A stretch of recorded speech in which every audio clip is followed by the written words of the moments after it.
हाँ, तो अपन आज ज्योग्राफी कंटिन्यू रखेंगे और ज्योग्राफी का जो 12वां चैप्टर है आपका वो आज अपन स्टार्ट कर देंगे। मात्र 2 छोटे छोटे वीडियो के अंदर ही कंप्लीट हो जाएगा और 4 मार्क्स का ही चैप्टर है, बहुत इजी वे में। नेक्स्ट संडे आएगा जब तक अपनी SST कंप्लीट होने वाली है। बिल्कुल आपको तैयार रहना है, कमर कस लेनी है बिल्कुल शानदार तरीके से, ठीक है। और जितने भी ये नोट्स मैं लिखवा रहा हूँ घोट के पी जाओ, इनके बाहर कुछ नहीं जाना, ये डन है बात। बहुत अच्छी मेहनत करनी है, ये जिस दिन याद हो जाए फिर लाइन टू लाइन टेस्ट हमेशा दिया करो। कुछ स्टूडेंट अभी भी टेस्ट नहीं दे रहे हैं, उनका आपको कोई टेंशन लेने की जरूरत नहीं है और मुझे भी टेंशन लेने की जरूरत नहीं है, क्योंकि ऐसा भी था भाई फेल भी तो होना चाहिए, 50 भी बनने चाहिए, 40 भी बनने चाहिए, हर तरह के लोग और चाहिए अपन को, क्योंकि कुछ ड्राइवर भी बनेंगे, ठीक है, कुछ ऑफिसर्स भी बनेंगे, ऑफिसर बनेंगे तो गाड़ी कौन चलाएगा, तो हर तरह के लोग चाहिए, कुछ हेल्पर भी चाहिए। तो जिस हिसाब की स्टडी करोगे उस लेवल के आप बनोगे। अच्छी मेहनत करनी है। जो ये चैप्टर है अपना चैप्टर 12, ठीक है, इसका नाम है मानव संसाधन। मानव संसाधन यानी कि ह्यूमन रिसोर्सेज, ह्यूमन रिसोर्सेज का नाम है। और इस चैप्टर के अगर मार्क्स की बात करूं मैं तो ये आपके पूरे 4 नंबर का चैप्टर है, बहुत ज़्यादा इजी। बस इसकी एक की छोटी सी मुश्किल बात ये है कि इसमें डेटा आएगा, मतलब बहुत ज़्यादा फैक्ट है, फैक्ट इसके अंदर ज़्यादा है, ठीक है। मतलब कि बहुत ज़्यादा फैक्ट आपको परसेंटेज याद करने पड़ेंगे। परसेंटेज का मतलब कि भाई बर्थ रेट कितनी है, सेक्स रेट कितनी है, सेक्स रेशियो कितना है, लिंगानुपात कितना है, जन्म दर कितनी है, मृत्यु दर कितनी है, लिटरेसी रेट कितनी है, साक्षरता दर कितनी है, ऐसे बहुत सारे क्वेश्चन आएंगे इस चैप्टर के अंदर की। और 2011 की जनगणना के अनुसार कितनी पॉपुलेशन हमारे राजस्थान के अंदर थी, किस ज़िले में ज़्यादा थी, भारत में कितनी थी, भारत में किस स्टेट में सबसे ज़्यादा थी। तो ये जितने भी फैक्ट वाले क्वेश्चन है वो इस चैप्टर से आएंगे। लेकिन मैंने बहुत शानदार आपको पॉइंट बनवा के इस तरीके से मैंने आपको ये फैक्ट लिखवाए हैं। उन सारे फैक्ट को आपको याद करना है और फिर भी कोई मुश्किल इसमें नज़र आती है आपको फैक्ट में, तो आप एक अलग पेज के अंदर सारे फैक्ट को लिख के इनको रिवाइज करते रहना, क्योंकि हद से ज़्यादा चैप्टर इम्पोर्टेंट है। कितना भी बड़ा कॉम्पिटिटिव एग्जाम दे लेना, इस चैप्टर की जितनी भी बातें हैं एक एक शब्द इम्पोर्टेंट है, ठीक है। और ये बातें मेरी समझ में आपको आ रही होगी और बहुत शानदार SST की तैयारी हो जाएगी, क्योंकि SST पढ़ने का मतलब है जनरल नॉलेज। और जितने भारी एग्जाम दोगे, कॉम्पिटिटिव एग्जाम दोगे, जनरल नॉलेज हर किसी का कमज़ोर होता है, इंटरेस्ट नहीं होता। अभी से इंटरेस्ट डेवलप हो जाएगा, ये मेरी गारंटी। अगर पूरे आपने वीडियो मेरे देखे हैं तो बहुत ज़्यादा इंटरेस्ट आने वाला है। और जनरल नॉलेज से बहुत अच्छे एक ऑफिसर रैंक की जॉब अगर आपको चाहिए तो इसमें तो कमांड अपन को बनानी पड़ेगी, ठीक है। तो करते हैं शुरू। अपन सबसे पहले डेफिनेशन देखेंगे मानव संसाधन यानी कि ह्यूमन रिसोर्सेज क्या होता है, उससे फिर कंटिन्यू चलते रहेंगे। जो आपके कोर्स में कट गया उसको छोड़ते हुए बाकी बिल्कुल न्यू सिलेबस की अकॉर्डिंग, ठीक है, ओके। हाँ, तो फिर अब अपन स्टार्ट करते हैं। और मैंने इतने परफेक्ट आपके पॉइंट लिखे हैं, एक एक पॉइंट बहुत ज़्यादा इंपॉर्टेंट है, इसलिए अच्छे से नोट्स बनाते हुए चलना, समझते हुए चलना। हालांकि स्टार्टिंग पॉपुलेशन से होगी, एग्जाम में क्वेश्चन पॉपुलेशन से आएगा, जनसंख्या से आएगा, लेकिन चैप्टर का नाम है ह्यूमन रिसोर्सेज यानी कि मानव संसाधन, इसलिए 1 मार्क्स की डेफिनेशन वहाँ पर आ सकती है, इसलिए अपन वो भी लिख ली। देखो मानव संसाधन होता क्या है, ह्यूमन रिसोर्स क्या होता है, अपन क्या सोचते हैं, मतलब जिससे हमें इनकम मिले। पहले मतलब लोकल एक इजीली वर्ड में सीख लो कि वो चीज़ जिससे हमें इनकम मिले। भाई जैसे एक किसान है, ठीक है, किसान खेती करता है तो खेती उसके लिए एक संसाधन हो गया, ठीक है। या फिर ऐसा मान लो किसान एक ट्रैक्टर लाया, ट्रैक्टर की दूसरे किसान की खेती करी, उसके खेती करी तो उससे उसकी इनकम मिली। समझ पा रहे हो। एक कोई आदमी बस लेके आया, बस चलाई उसने और फिर उसने जो सवारी जो किराया रेंट देते हैं उससे उसको क्या मिला, उससे उसको इनकम हुई, वो उसके लिए बस एक संसाधन हो गया। समझ पा रहे हो, एक रिसोर्स हो गया, एक जरिया हो गया इनकम पैदा करने का। बस वही चीज़ है ह्यूमन रिसोर्स, वही चीज़ है। यानी कि human resource is a concept which considers population as asset, asset का मतलब संपत्ति, ठीक है, rather than the liability on economy.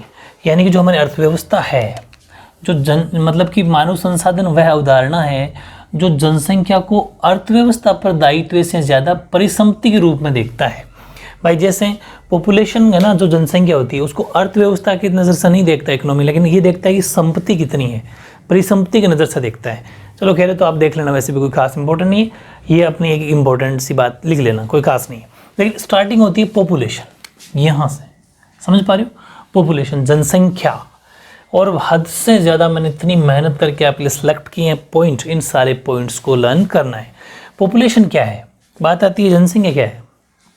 तो किसी स्थान पर चाहे कोई सी भी जगह हो, वहाँ पर जितने लोग रहते हैं, अपन वही तो कहते हैं ये वो पॉपुलेशन है वहाँ की, उस क्षेत्र की, यानी the number of persons living at a particular place, ठीक है, एट ए पर्टिकुलर टाइम, ध्यान रखना, एक पर्टिकुलर प्लेस और particular time is called the population of that place, उस जगह की वह जनसंख्या कहलाती है। यानी किसी निश्चित स्थान पर एक निश्चित समय में रहने वाले व्यक्तियों की संख्या उस स्थान की जनसंख्या कहलाती है। उस जनसंख्या के बारे में मैं आपको कोई छोटी मोटी बात बता दूं कि भारत के अंदर जो जनसंख्या है, पूरा हमारा देश भारत पूरे संसार में जनसंख्या के हिसाब से नंबर 2 पे आते हैं अपन, ठीक है, और फर्स्ट पे आता है चाइना। और हर 10 साल से हमारी जनसंख्या की काउंटिंग होती है, यानी कि गणना होती है हर 10 साल से। जैसे 2011 में हुई थी तो अब 2021 में होगी, 2011 से पहले 2001 में हुई थी और 1991 में हुई थी। मेरी बात समझ में आ गई, मतलब कि 2021 में, अब 2021 चल रहा है हालांकि, लेकिन जब तक जनसंख्या होगी, आंकड़े होंगे, तब तक आपके कोर्स में 2011 वाली लिखनी है, 2021 के आंकड़े आपके इस कोर्स में नहीं आएंगे, ठीक है। हालांकि 2011 वाली जनसंख्या जब आए तो पहले इस चैप्टर को याद करना, ये फ्यूचर में बहुत काम आएगा। आप कॉम्पिटिटिव एग्जाम में इससे आपका जो भी कोई तैयारी कराओ बड़ा भाई बहन या दोस्त, वो इनमें से देख लेना, उसे पूछ लेना, भले कितने सारे क्वेश्चंस एग्जाम में आते हैं सीधे सीधे कॉम्पिटिटिव एग्जाम्स में। तो आप भी जब 2021 की मतगणना होगी, वो जनगणना होगी, तब वो न्यूज़पेपर में आएगी, तो आप भी मैच करना कि 2011 में इतनी थी, 2021 में कितनी होगी, सब उस टाइम ये चीज़ों को मैच करना, थोड़ा आपको इंटरेस्ट बढ़ेगा जीके में, ठीक है। तो ये चीज़ों का ध्यान रखना, हर 10 साल से जनसंख्या होती है।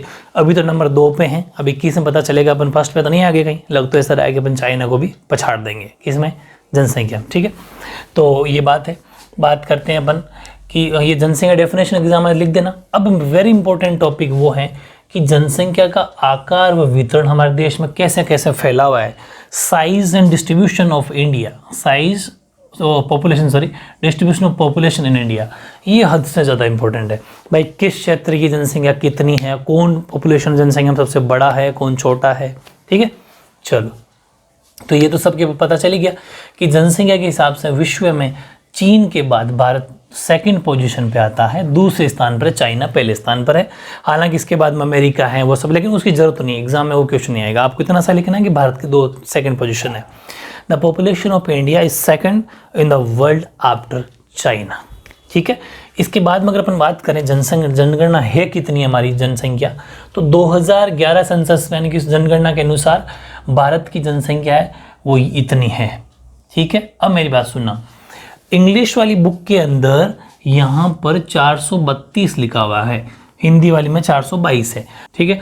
तो यहाँ मैं बता दूँ, ये मैंने जानबूझ के दोनों लिखी है क्योंकि फिर आप कमेंट करोगे, इसलिए 422 वाली जो है वो सही है, और इंग्लिश मीडियम वाली 432 जो ओरिजिनल बुक में दे रखा है वो क्या है, गलती है, मिसप्रिंट है। 422 आपको याद करनी है एक्यूरेट, ठीक है। वैसे शॉर्ट में इसको 121 करोड़ बोलते हैं अपन, ठीक है, और वैसे इसको एक्यूरेट ये है, ठीक है। इसको बोलें इकाई, दाई, सैकड़ा, हज़ार, 10,000, लाख, 10 लाख, करोड़, 10 करोड़, अरब। तो 21 करोड़ 1,93,422, ठीक है, यानी कि 1 अरब 21 करोड़ 1,93,422 पॉपुलेशन एक्यूरेट है, जो 17.3% और कहीं कहीं पर 17.5%, क्योंकि ये अप्रोक्स है, एक्यूरेट नहीं है, कैसा चलता है वो कोई बात नहीं। आपकी अपनी बुक में 17.3 है, तो 17.3% लगभग लिखा हुआ है, साफ साफ अप्रोक्स है, ध्यान रखना, ठीक है। तो इसको अपन कोई वो नहीं ले सकते कि ये फिक्स है, ये अप्रोक्स माना गया है, 3, 4 है, 5 है, वो चलता है थोड़ा बहुत, लेकिन अपनी पॉपुलेशन इतनी ही आपको याद रखनी पड़ेगी। और एक बात और बताऊँ मैं आपको कि भारत की अपन अगर बात करें तो सबसे ज़्यादा पॉपुलेशन वाला जो राज्य स्टेट है वो यूपी है, 19.5 करोड़ उसकी आबादी है, समझ पा रहे हो। और अभी बताऊंगा आगे, खैर चलो आगे बता दूंगा, उसके बारे में एक फैक्ट भी ये बताऊंगा। तो देखो ये 17.3% पूरे संसार का तो बहुत बड़ी बात है, 100% में से 17.3% हम अकेले भारतीय हैं, ठीक है। इसके अलावा जनसंख्या, अगर अपन क्षेत्रफल की बात करें, अपन एरिया की, तो एरिया अपना कम है, 32.8 लाख वर्ग किलोमीटर, जो विश्व का सिर्फ 2.4% ही अपनी जगह है। जमीन, ये जमीन की बात चल रही है, ठीक है। ये इतनी सारी जनसंख्या जो है वो भारत के 32.8 लाख वर्ग किलोमीटर, जो विश्व का मात्र 2.4% है, उसके विशाल क्षेत्र में असमान रूप से वितरित। असमान का मतलब कहीं पर ज़्यादा, कहीं पर कम, जयपुर में ज़्यादा, राजस्थान में, समझ पा रहे हो, पूरे राजस्थान में कम, यूपी में ज़्यादा, इस तरीके अलग अलग तरीके से वो फैली हुई है। तो this population lives in 32.6 lakh square kilometre of India, जो कि वर्ल्ड का 2.4% है। मतलब इज इट इज क्वेश्चन आएगा कि भारत का क्षेत्रफल कितना, 32.6 लाख स्क्वायर किलोमीटर, जो विश्व का कितना है 2.4%। हर एक शब्द ऐसा नहीं है जो आपको छोड़ना है, हर वर्ड से क्वेश्चन बनेगा, ठीक है, क्योंकि ये फैक्ट है। दूसरा, 2011 की जनगणना हुई थी, उसके अनुसार देश की सबसे अधिक जनसंख्या वाला जो राज्य है ना अपने देश, राजस्थान, भारत का, वो उत्तर प्रदेश है, यूपी। और यूपी की जो जनसंख्या है वो 19,95,81,477, समझ पा रहे, 19,95,81,477 है, जो देश की लगभग 17% है। हमारे देश के अकेले लगभग 16.49%, 16.5-17% के लगभग तो अकेला यूपी की जाता है। और एक यूपी के बारे में बताऊं कि ऐसा कहा जाता है क्योंकि देखो, नंबर 1 पे आता है चाइना, नंबर 2 पे अपना इंडिया, नंबर 3 पे यूएसए, फिर इंडोनेशिया, फिर ब्राज़ील। तो अगर ब्राज़ील की जो पॉपुलेशन है वो है 19 करोड़, मेरी बात सुनना, तो अगर यूपी को देश घोषित कर दिया जाए तो 5वें पोजीशन पे यूपी आ जाता है पूरे संसार में, क्योंकि यूपी की 19.5 करोड़ है, लगभग 19.5 करोड़ यानी 20 करोड़ है, जबकि जो ब्राज़ील है 5 नंबर पे, उसकी तो 19 करोड़ ही है। तो ब्राज़ील 6 पे आ जाएगा अगर पॉपुलेशन देश घोषित कर दिया जाए तो।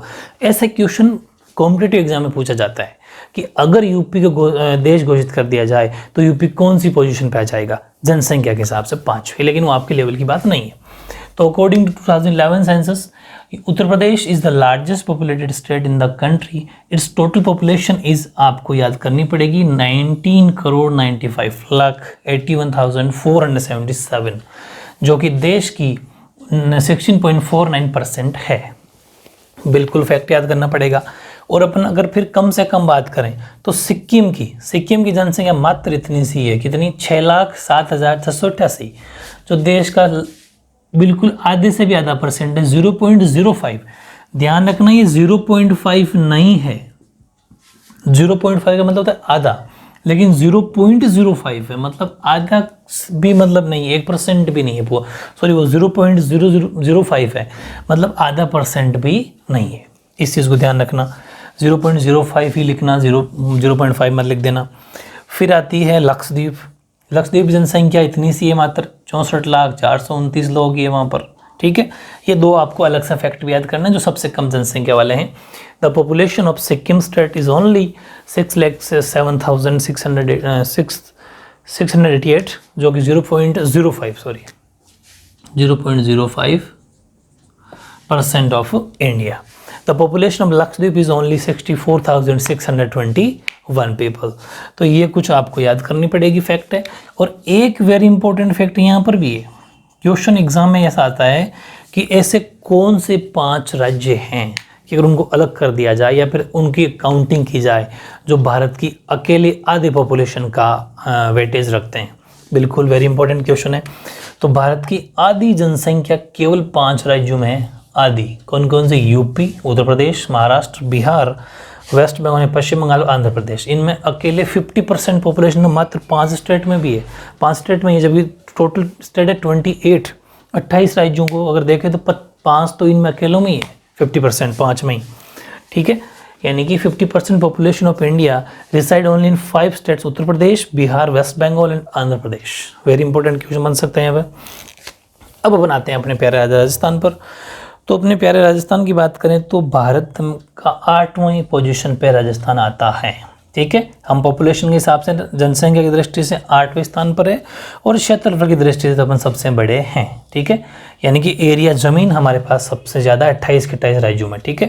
तो ध्यान रखना, हम ज़मीन यानी क्षेत्रफल की दृष्टि से एरिया वाइज तो अपन फर्स्ट रैंक पर हैं और पॉपुलेशन यानी कि जनसंख्या के हिसाब से अपन 8वीं पोजीशन पर है। Rajasthan is the largest in area in the country and at 8th position in population, ठीक है, भारत के अंदर। फिर बात करें अपन 2011 की जनगणना के अनुसार राजस्थान की जनसंख्या कितनी थी? तो राजस्थान की जनसंख्या 2011 के अनुसार थी 6,86,21,012। ठीक है, 6,86,21,012 वेरी इंपॉर्टेंट है। According to 2011 census the population of Rajasthan is 6,86,21,012। ठीक है, विच इज़ 5.67%, जो कि हमारे पूरे देश की जो जनसंख्या पॉपुलेशन है उसका 5.67% है। और यूपी देश की पॉपुलेशन का 16.49% है, ये भी याद रखना, of total population of India. ठीक है, और अगर अपन बात करें राजस्थान के अंदर सबसे बड़ा जिला कौन सा है, तो जयपुर। पॉपुलेशन के हिसाब से सबसे ज़्यादा जनसंख्या निवास करती है जयपुर जिले में, तो Jaipur is the highest populated district, यानी कि राजस्थान में सर्वाधिक जो जनसंख्या वाला जिला वो जयपुर है। ये पढ़ दिया मैंने, जो देश की कुल जनसंख्या का 5.67% भाग है, कौन? ये राजस्थान की जनसंख्या। और राजस्थान में सर्वाधिक जो जनसंख्या वाला जिला है वो जयपुर है। ये चीज़ आपको याद रखनी पड़ेगी। तो बहुत सारे फैक्ट है, अभी तो और फैक्ट लिखाऊंगा। ये पूरा चैप्टर ही फैक्चुअल है, सब में फैक्ट ही फैक्ट, अच्छे से याद करना पड़ेगा और बहुत काम आएगा आपके। ठीक है, ओके।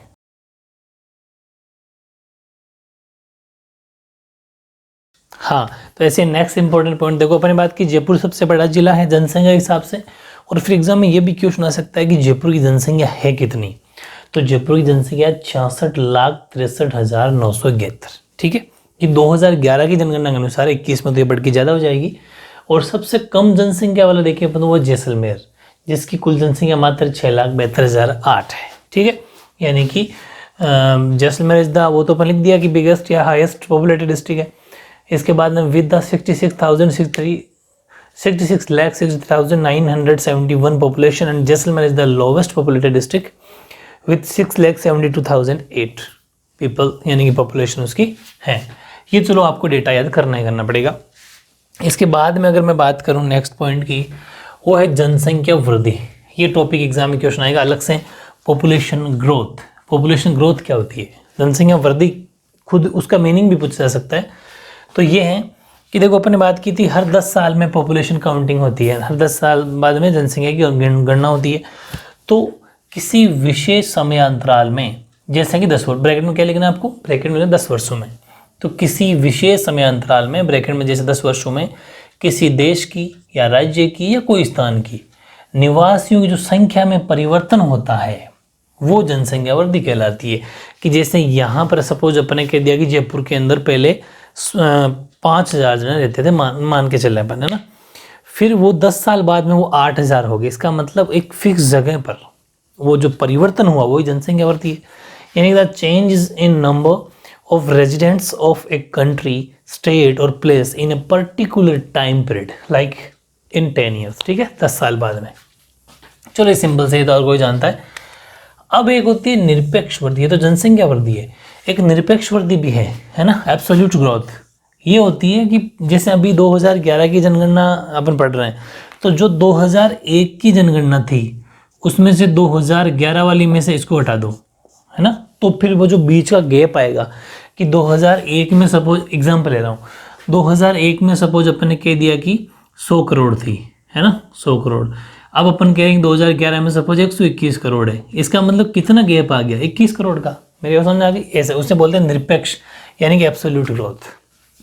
ये डेफिनेशन पूछे एग्जाम में तो कैसे लिखना है कि पहले की जनसंख्या यानी कि 2001 की को बाद की जनसंख्या यानी कि 2011 की से घटाकर जो प्राप्त किया जाता है उसे निरपेक्ष वृद्धि कहते हैं। बड़ा इजी है, यानी कि it can be calculated by deducting the population of earlier years यानी कि 2001 और फ्रॉम द लेटर ईयर यानी कि जो आगे आएगा या फिर जो चल रहा है। For example 2011 it is known as absolute growth. ठीक है, एक बात का ध्यान रखना कि जो भारत की जनसंख्या है, पूरी बात को समझना है ना, वो 1951 क्यों लिखा, क्योंकि 1951 में हमारे जनगणना सबसे पहली जनगणना हुई थी भारत के अंदर, क्योंकि अपन 1947 में आज़ाद हो गए थे और 1951 के अंदर अपने सबसे पहले हमारे देश के आज़ाद होने के बाद में जनसंख्या की काउंटिंग करी। ठीक है, तो 1951 में जो सबसे पहले अपन ने करी थी, उस टाइम पर हमारी जो जनसंख्या थी वो थी 3,610 मिलियन। समझ पा रहे हो? देखो मिलियन का मतलब एक मिलियन में 10 लाख होते हैं, तो अपन जब 3610 को 10 लाख से गुणा करेंगे ना, तो उतनी जनसंख्या हमारे पास में थी पहले। कब? जब 1951 में हमने हमारी जनसंख्या काउंटिंग करी। लेकिन अभी 2011 में इतनी हो गई। मतलब कि ये भी एक क्वेश्चन आ सकता है। क्यों लिखा? क्योंकि एग्जाम में क्वेश्चन कैसा भी आ सकता है, मिलियन में भी आ सकता है। तो मिलियन का मतलब 10 लाख। ठीक है, question fill in the blanks के ऑब्जेक्टिव क्वेश्चन आ सकते हैं, ऐसे ध्यान रखना कि अगर वो क्वेश्चन पूछता है मिलियन में, तो आपको बताना 1951 में 3610 मिलियन थी और अभी है 1210.19 मिलियन। ठीक है, the population of India which was 3610 million in 1951 has increase to 1210.19 million in 2011 और 1 मिलियन इक्वल्स टू 10 लाख। वो भी पूछ सकता है वो, क्योंकि ये चीज़ जो अपनी बुक में चीज़ है ना, उसको वो केस से भी घुमा फिरा के पूछ सकता है। और कोर्स काफ़ी कम हो गया है, इसलिए कुछ चीज़ भी आपसे पूछा जा सकता है। ठीक है, एक चीज़ और ध्यान रखो कि राजस्थान में ना 2001 से लेकर 2011 का जो दशक था, दशक का मतलब 10 साल का टाइम, उसमें जनसंख्या वृद्धि सबसे ज़्यादा बड़ी थी बाड़मेर जिले में। ठीक है, बाड़मेर जिले में सबसे ज़्यादा बड़ी 32.55% और सबसे अधिक बड़ी थी यहाँ पर। और गंगानगर जिले में सबसे कम बड़ी 10.06%। मतलब अगर अपन जिले वाइज देखें ना कि सबसे ज़्यादा किस जिले में बढ़ी, तो बाड़मेर में बढ़ गई जनसंख्या, ज़्यादा बड़ी 32.55%, बहुत बड़ी बात है। और गंगानगर में सबसे कम 10.06%, सबसे कम रही। ये भी क्वेश्चन, मतलब एक एक चीज़ जितनी भी लिखी है सारी फैक्ट है। एग्जाम में 1 मार्क्स में क्वेश्चन, 3 मार्क्स में क्वेश्चन, कुछ भी पूछ लेगा।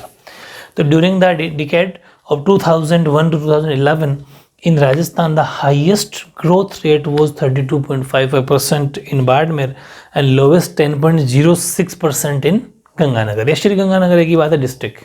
ये ज़रूर आपको डेटा याद रखना है। अब है नेक्स्ट क्वेश्चन कि जनसंख्या जो वृद्धि बढ़ रही है, पॉपुलेशन जो ग्रोथ हो रही है, उनके पीछे कारण क्या है? तो उसके पीछे 3 कारण हैं। आप सोचना, आपको हालांकि अटपटी बात लग सकती है, लेकिन ये वाकई हमारी, आप सोचो कि जनसंख्या कैसे बढ़ रही है, जनसंख्या बढ़ने के पीछे क्या रीज़न है? एक तो है जन्म दर, मतलब कि बर्थ रेट, कि जितने लोग ज़्यादा पैदा हो रहे हैं उससे कम मर रहे हैं, तो जन्म जो दर है वो ज़्यादा है, ग्रोथ रेट ज़्यादा है। तो सीधी सी बात है, अगर 10 पैदा हुए 5 ही मरे तो 500 बढ़ गए ना। और दूसरी बात है डेथ रेट कम है, दोनों ही पढ़नी पड़ेगी। ग्रोथ रेट ज़्यादा है, डेथ रेट कम है। हालांकि डेथ रेट का कम होना पॉजिटिव साइन होता है किसी भी देश के लिए, लेकिन किसी के भाई मरना तो बुरी बात ही है, क्योंकि वहाँ पर देश की फिर आर्थिक स्थिति सही नहीं होगी, मेडिकल सही नहीं होगा, समझ पा रहे हो, मेडिकल फील्ड जो सही नहीं होगी, तो मरना तो गलत बात है। लेकिन अभी अपन क्या पढ़ रहे हैं, अभी उसके पीछे मत जाओ कि ये लॉजिक क्या है। अभी लॉजिक ये है कि जनसंख्या के बढ़ने के कारण क्या है, समझ पा रहे हो? तो बर्थ रेट, डेथ रेट, ठीक है। एक होता है प्रवास, तीसरा जो कारण है प्रवास, यानी कि जन्म दर, मृत्यु दर, प्रवास। प्रवास का मतलब जैसे अपन जयपुर रहते हैं, तो जयपुर से अपन सपोज जोधपुर चले गए एग्जाम्पल, या फिर बीकानेर चले गए, बाड़मेर चले गए, कहीं पर भी चले गए ना, भरतपुर चले गए। तो यहाँ से अगर वहाँ चले गए या दिल्ली चले गए, तो वहाँ जो अपन ने यहाँ माइग्रेन किया, वहाँ जहाँ अपन गए वहाँ की पॉपुलेशन बढ़ गई। ये भी एक कारण है, क्योंकि जैसे जयपुर की सबसे ज़्यादा पॉपुलेशन क्यों है?